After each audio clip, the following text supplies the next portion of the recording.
So Trump spoke to the Prime Minister of Denmark today. Why, I don't know.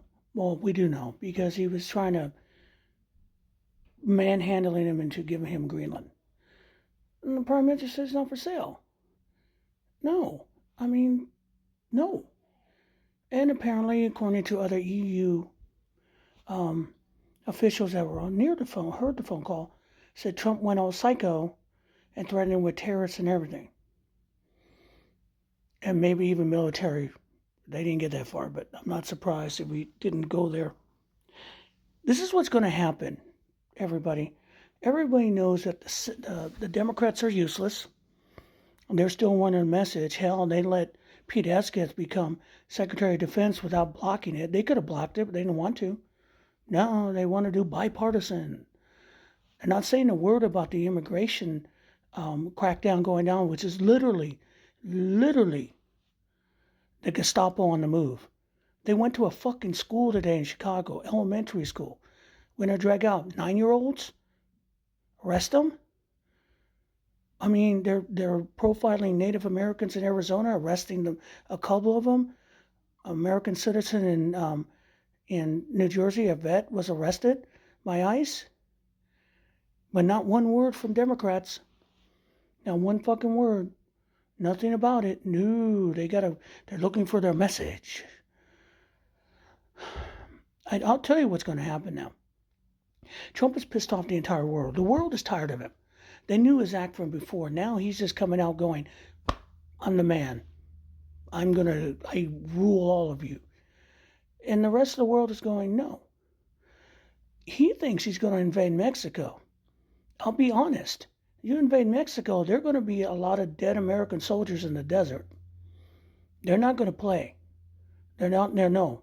It's right, and that's a homeland. Canada, I mean, we're not even going to bring military up, but that's insane. But, just quick side note. The reason we have the Geneva Convention, because Canadian soldiers were so vicious during World War I, that they came up with the Geneva Convention because they scared them to death. Don't be surprised. Don't be fooled about that Putin and all those nice, people. Just keep that in mind. Okay, back, I digressed. But he's going to slap Canada with all these kind of tariffs. Canada has just pulled together. All their parties have pulled together. And when you get the French Canadians to say, oh no, we're with you, that's a problem. That's united. If Trump pulls it and then Canada decides to boycott and not shut off American oil, shut off Canadian oil and Canadian electricity to the United States, now what? And what I'm saying right now, the rest of the world is not dealing with this shit. I believe within a month, I'm saying probably about mid-February, the EU, England, the rest of the world are going to start to lay sanctions on the United States. Like we do to Russia, like we do to other countries around the world. They're going to lay economic sanctions on the United States, freeze assets, cut off trade, until the Trump administration stops what they're doing.